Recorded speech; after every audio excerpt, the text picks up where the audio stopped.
And we're back on the GSMC Baseball Podcast, bringing you our fourth and final segment today, and that is recapping news around the league. This is what I've been doing for a little bit now, just waiting for major baseball news to start. We're going to be this is just news I think is newsworthy, no pun intended, I think is important to the league, but maybe just didn't deserve it's a full segment for it, and also I just wanted to talk about it because I thought it was interesting. So, first, we have the Yankees. They are signing, quotation marks, Corey Kluber to an advisory position in the front office. Now, I was a big fan of this.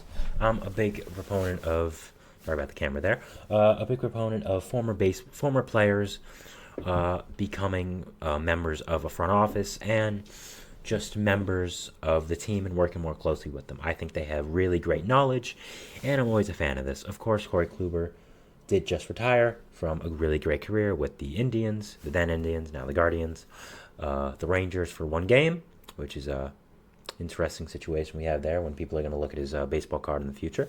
They'll see Texas, 1 game, 1 inning. Nice. Yankees, Rays, and Red Sox. I'm sure Red Sox fans would like to forget his tenure there, though. So yeah, I like this for the Yankees. I always think former players should be in front offices. They know what they're talking about, of course. So I thought it was great. So yeah, I thought it was a really nice thing for the Yankees to do. I thought it was important. And again, I just think it's a great precedent for baseball players moving forward. I know some other players have done it as well. Like Beltran is doing it for the Mets. So I like this for the Yankees, and I like what's going on here. Next, the Padres. I made a short about this as well on our YouTube channel, so be sure to view that and like it. But they're moving Xander Bogaerts to second base. Now, this is something very interesting here. I did not expect them to do this. Now, I want to be clear this is the right move, but it's just an interesting situation to happen. Obviously, the Padres signed Bogaerts to a monster 11-year contract last offseason, and in the second year of the 11-year contract, he is moving already positions, which is crazy. I thought the signing was weird at first. I thought he should play second, but they didn't do it last year. They're doing it this year now, though. So obviously he's going to move to second. Ha-Seong Kim will play short. I think this is the correct move. Ha-Seong Kim is one of the better defenders in baseball. I think because he was at second, where defense, of course, isn't as important as short, he wasn't being utilized correctly to his full potential. So I thought, I like this. I didn't expect them to do it. I kind of thought with giving Xander that big of a contract, you'd want to stick him there. But I guess new manager Mike Shildt decided it himself. And according to Shildt himself, Xander was on board. So props to Xander for being a man about it, not letting his ego go in the way and not being mad. So I think this is a big improvement by the Padres. I think it actually really does help the team. You need so much defense at shortstop, and Kim is one of the better defenders in baseball. Also good for himself because he's going to be a free agent next offseason. And shortstop, with the stats he had last year and the defense he had last year, he'll be getting paid. So good for him. So all around, just a good move. Good move for the team. Good move for Kim. And I think it's going to help the Padres a lot. And it's nice to see maybe the vibes are back up in San Diego, as they haven't been in the past few seasons. It's kind of just been really weird there. We don't really know what's going on. So I'm glad these things are happening. Next, Whit Merrifield. He just before I start recording, he agreed. I made a short about this as well, a few minutes after it happened. So go be free to check that out. He signed a 1-year deal with the Phillies with a club option for the next year. I thought this was a good signing by the Phillies. They need more depth in that lineup, in that team. So I like what they're doing with it. I assume Merrifield will not start. You have Bryson Stott at second, Alec Bohm at third, Trey Turner at short. You have your outfield full with Brandon Marsh, Johan Rojas, Kyle Schwarber, Nick Castellanos. So, but I think the report came out that he's going to play a 10th man role for the Phillies, which is playing every day, just not having a set position. Moving around the infield when someone needs a day off, or if they're hurt or something like that. Kind of like a 6-man in basketball, but a little bit different. Kind of just the first guy off the bench, really. Also in pinch hitting scenarios, I'd say. He can hit lefties really well. I'm sure if Brandon Marsh, for example, is up in late game situations against a lefty, you'd probably put Merrifield in there to hit the lefty. So I thought it was a good signing by the Phillies. I think they needed to do more this offseason. I don't know if Merrifield is that. Before this, the only things they've done are Spencer Turnbull, Jake Cave, and Aaron Nola. 2 of those are re-signings, and one is just a fine depth move for a swingman in Spencer Turnbull. So I like the fact they're doing some stuff. I liked the signing. I thought it was good. I thought the price point was fair. I thought it was a good fit for Whit Merrifield, who hasn't really had a chance to win a World Series in his career. You go to a team like the Phillies, who's made the NLCS 2 years in a row now, and who have proven to be playoff risers. It doesn't really matter what their regular season is, as long as they make the playoffs, they'll be doing something crazy. So I like that for Merrifield and the Phillies. So just a good signing overall, good fit for both the player and the team. Next, the Blue Jays. They signed Eduardo Escobar to a minor league deal. Just a smart move by them, getting more veteran depth in the infield. He's kind of in the same boat as Merrifield, where he's a super utility guy. I don't know if he is still in his career because he's kind of older, but he can still play second and third to a decent level. I think he'll be just a good guy to collect at bats in Buffalo and AAA, and a good guy to come up when someone gets hurt and play some decent third or second or whatever else you need from him. Just good teams that are trying to win World Series make good depth moves, and I think this is what it is for the Blue Jays. Just a fine depth move for Eduardo Escobar. Again, you can always use veteran depth on a team that's trying to compete, and I think Escobar is that. I think it was a good move, and I like the fact they're doing it. He didn't have a great season with the Angels and the Mets last year, but again, maybe he'll be trying to fight for more now that he's off his big contract, and trying to fight for a spot on the roster. So maybe we'll see a little bit of a resurgence there for his career. He was very likable with the Mets.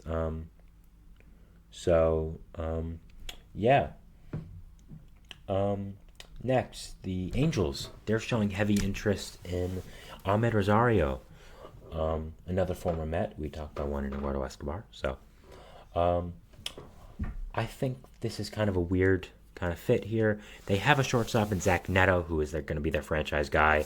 He's really, really good. So I don't know why you would sign Ahmed. I guess maybe to be a bench batter, platoon guy. Maybe plug him in at second after trading David Fletcher. I'm not sure what their second base situation looks like right now. But he hits lefties well. He had a fine season with the Dodgers after being traded there from Cleveland. He's just an okay player. He can't play defense that well, but he can hit lefties fine. He can just be an okay hitter if you put him in the lineup for 162 games. You shouldn't, because he's not a starting caliber player, but he's fine. So I guess it kind of matches up in that way, because he's fine, the Angels are fine. Just both kind of mediocre, kind of fit in that way, I guess. Team player fit. So, so I guess that's something to look for. I don't know why, but the Angels are a confusing team. Next, something that also broke a little bit before I started recording. Keston Hiura. He went to the Detroit Tigers on a minor league deal. He's had a very eventful career, really being a rookie phenom with the Brewers. Doing really well with them, performing really well, and then kind of just drifting off, kind of going from up and down from AAA to the bigs. He's kind of lacked a spot on the Brewers, and maybe once he gets consistent opportunities, he'll play well there with the Tigers. So I like that move by the Tigers. They're a younger team, still developing players as well. So maybe they see something in Hiura that they think they can harness into a good MLB player. Again, he has a lot of potential still in this part of his career. He is older, of course, but he did not win Rookie of the Year. Sorry, he was in the running for Rookie of the Year. He was good. He was a good rookie. He had a great season. He was looking like a young rising star at one point, but kind of just fell off a little bit. So maybe they see something in him that they think they can harness into being a good MLB caliber player in the career. And if not, they'll just move on because MLB signing. MILB signing. Maybe I'm overreacting, but I like the signing for the Tigers. I like the depth move. I'm a big fan of depth moves. You always need depth in your teams, and I think the Tigers doing well with that, especially with their bullpen additions in the offseason as well. Guys like Shelby Miller, Andrew Chafin. So I like what they've done in the offseason a little bit. Jack Flaherty was an interesting signing for them, but maybe they see something in him like Hiura, and they think, okay, we can be able to get this guy back to where we want him to be. Next, the Twins. They're showing interest in re-signing Michael A. Taylor. He was good for them last season. Nice center fielder while Byron Buxton moved to DH. So I think this would be a good move for the Twins to bring him back. He's a good center fielder with some pop, plays really good defense, hits a lot of homers. Byron Buxton apparently is playing center field again, so I'm not sure what would happen with this, if he would move to a corner and they would trade a guy like Max Kepler to fit room and get the money back, or he would just be a fourth outfielder and kind of play a little bit when his name is called and when his time comes. So I think it's interesting. I think it's a good fit for both the player and the team, though, as he did play there last year. Next, Justin Wilson to the Dodgers. Good depth move for the Dodgers. Just keep filling out that bullpen with more depth players. If anyone knows how to get something out of them that they haven't had, it's the Dodgers. We know this. We've seen with moves they've made with the bullpen. They've made some good bullpen signings. Re-signing Ryan Brazier for one. I like the signing for the Dodgers. Again, what I've talked about before, good teams trying to win a championship have good depth. Justin Wilson is good depth, and I think if any team can get him back to what he once was, which was a good, solid reliever, it could probably be the Dodgers out of all teams, because they are the Dodgers. They're the best organization in baseball, and they know what they are doing. So, just to recap a little bit, the Yankees, they made Corey Kluber they gave him an advisory position within the organization. I liked it. I thought it was a good move. I'm always a fan of former players getting involved with former teams and just teams in general, kind of working within the nuances of the game. Padres moving Xander to second. I didn't think it would happen, but I'm glad it did for Padres fans because Xander is good, but he's not good enough to be a shortstop at this point in his career with the way his defense is. Whit Merrifield, I liked the signing for the Phillies. Thought it was a good move. Thought they should do more. Maybe they'll go crazy and sign a guy like Blake Snell, Jordan Montgomery, Cody Bellinger. We've heard some little rumblings that could happen with how their markets have faltered, but I doubt it. But still, Merrifield's a good player and a good impactful guy that'll help the Phillies. Keston Hiura, I like the move for the Tigers. Again, thought it was good depth. Maybe they think they can get something out of him. So I like that. Ahmed Azario to the Angels. Potentially fine, I guess. Just a kind of an interesting fit. Think it makes some sense, and I think it's think it makes sense, and maybe we'll see it come to fruition. He won't have to move far from from where he stayed with the Dodgers. I think that's good for him. Always want to see him succeed with the Mets. He didn't have the career that we thought he would, but I think he's still a cool guy, and I hope he succeeds. Eduardo Escobar, same thing. Nice step move for the Blue Jays. I thought it was good. Twins, Michael A. Taylor, just a good fit. We saw it last year as well. Justin Wilson to the Dodgers, just good depth. Teams always need depth. Dodgers always need depth, and they know how to get the most out of older relief pitcher arms and how to fix them and get them back to where they once were. So, that is our show today. Thank you so much for tuning into the GSMC Baseball Podcast, brought to you by the GSMC Sports Network. I'm sorry about my cat. I don't know what the hell he's doing, but sorry about that. Your support means a lot to us, so please remember to subscribe to the show and leave a positive review. It really does make a difference. We also invite you to follow us on Facebook, on Twitter, on TikTok, and Instagram for more content and updates. Thank you once again. Have a wonderful day, and see you on the next show. Goodbye.